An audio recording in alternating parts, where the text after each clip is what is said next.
Hello. This is Antya from Byte Shuffle. Thank you for always watching my videos. The highlight of this match is the mind game aspect where, despite seemingly reckless moves, we anticipate the strategies our opponent is likely to choose and adjust our own strategy accordingly. Here is the deck list we will be using this time. The link to the deck list explanation video is in the description below. Please take a look if you're interested. I'll keep this hand since it starts with an island and allows me to stabilize my hand with draw sources.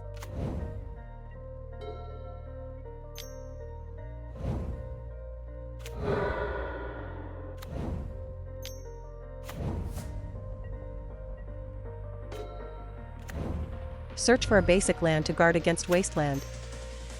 I'll go search for a tutor. I stacked Polluted Delta, followed by Cabal Ritual.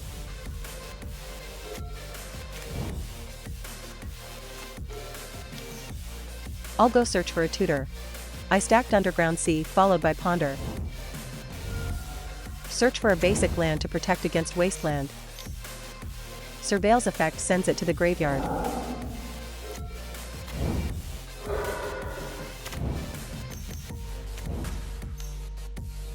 Surveil's Effect sends it to the graveyard. Force of Will was put into the graveyard. Surveil's Effect sends it to the graveyard. Force of Will was put into the graveyard. The target of Mishra's Bauble is me. Surveil's Effect sends it to the graveyard. My opponent shuffled after casting Ponder.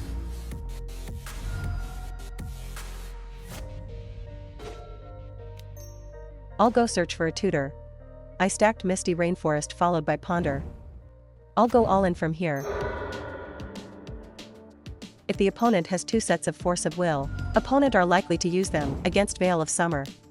Opponent are combining soft counters, so I think they are trying to survive this turn and look for an answer in the next turn. It's possible to trade by casting a ritual in response to the opponent's soft counter.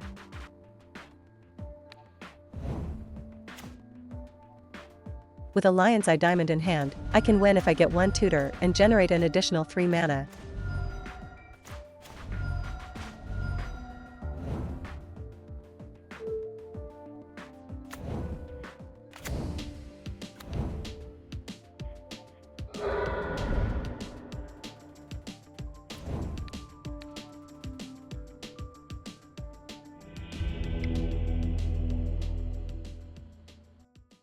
Before sideboarding, I want to review the list I used. First, the conclusion. I'll explain step by step.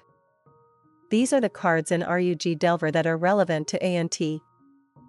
First, there are hard counters like Force of Will and Force of Negation, as well as soft counters like Daze and Spell Pierce.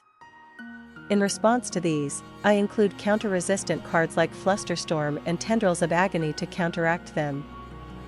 Next, there are permanent cards like Grafdigger's Cage and Counterbalance. To counter these, we include Abrupt Decay. For this slot, it's a good idea to allocate about 3 cards, combining Boseiju, Who Endures, and Abrupt Decay. Since Abrupt Decay can sometimes be ineffective depending on the opponent's actions, we prioritize Boseiju, Who Endures. Next is Stifle. As you know, Delver decks employ a mana denial strategy, disrupting the opponent's mana base to maintain early game pressure. By doing so, they make Daze function as a free Force of Will, securing victory over the opponent. To counter their mana denial strategy, it is ideal to prioritize basic lands and build a stable mana base. By doing this, we aim to render Daze ineffective. To prioritize building a stable mana base, we will replace less mana-efficient cards with more efficient ones. Next are graveyard hate cards like Surgical Extraction and Grafdigger's Cage. To counter these, we will adopt the Raw Tendrils plan, Tentative. The basic approach of this plan is to first play out a sufficient number of lands to weather the opponent's mana denial strategy. Once you have enough lands, accumulate up to 8 cards in hand. This ensures you can reach a storm count of 8. In practice, you secure mana through mana acceleration. You generate the remaining storm count with draw spells, Veil of Summer, and the opponent's counters. Once the storm count is high enough, you win with Tendrils of Agony. The advantage of this plan is that it doesn't rely on the graveyard. Our strategy is to ignore the opponent's hate cards once they're on the battlefield, rather than trying to remove them. Since we prioritize a plan that doesn't rely on the graveyard, we believe that one card utilizing the graveyard is sufficient. However, depending on the flow of the game, there may be opportunities to utilize the graveyard, so I would like to also discuss the combo pieces that involve the graveyard. When comparing cards that utilize the graveyard, Past in Flames is stronger on its own as it can serve as the equivalent of 2 counters. Therefore, we prioritize Past in Flames over Gia's Will. We will remove the Beseech the Mirror package. The disadvantage of removing these cards is that it becomes more difficult to make a move in the early turns. However, if we consider this for a moment, if you want to play a fast game, it's worth considering the card Empty the Warrens. In tabletop play, the mind games and tactics involving the opponent's sideboard cards are more intense than in online play. I sometimes use this card depending on my mood, so I'd like to introduce it. The advantage of this card is that it allows for fast-paced gameplay. It doesn't rely on the graveyard. It is also strong against counterspells. In the current metagame, it is necessary to be aware of reanimator strategies, so the environment is filled with graveyard hate cards. Personally, even if I can expect a fast-paced game, by utilizing the Beseech the Mirror package, getting caught by the opponent's hate cards isn't a very good plan. We've gone off on a tangent, so let's get back to the main topic. Lastly, I'd like to talk about surgical extraction. If you follow this plan, having 6 tutors in your deck can lead to drawing duplicates in your hand. I think having around 4 tutors should be sufficient. To have insurance in case your infernal tutors get hit by the opponent's surgical extraction, you can balance it with 3 infernal tutors and 1 Beseech the Mirror.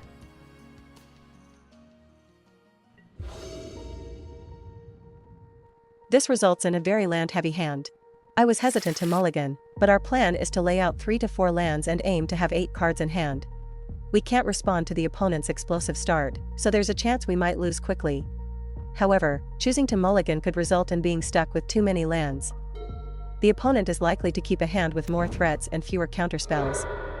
It is highly likely that the opponent will deploy a clock and either play a disruption card in advance or hold it in reserve. I will intentionally keep this hand, considering the potential high reward if I can counter the opponent's strategy.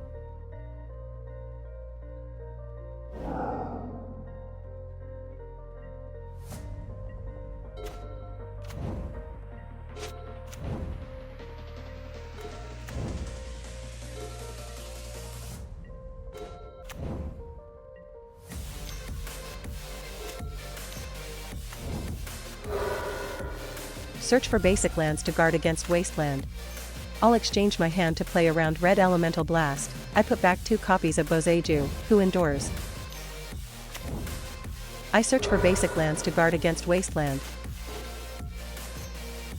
I'm going to search for a 1-mana ramp spell. I arranged Volcanic Island followed by Ponder.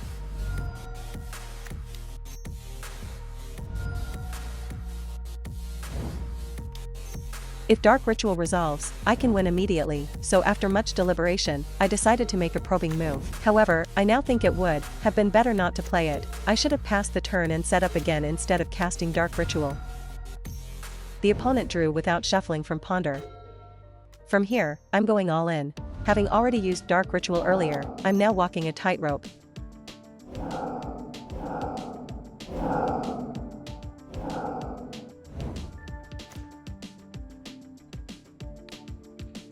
With increased mana, I'll scout ahead. Missed checking the opponent's life total and cast Infernal Tutor, but it would have been better to simply play Tendrils of Agony.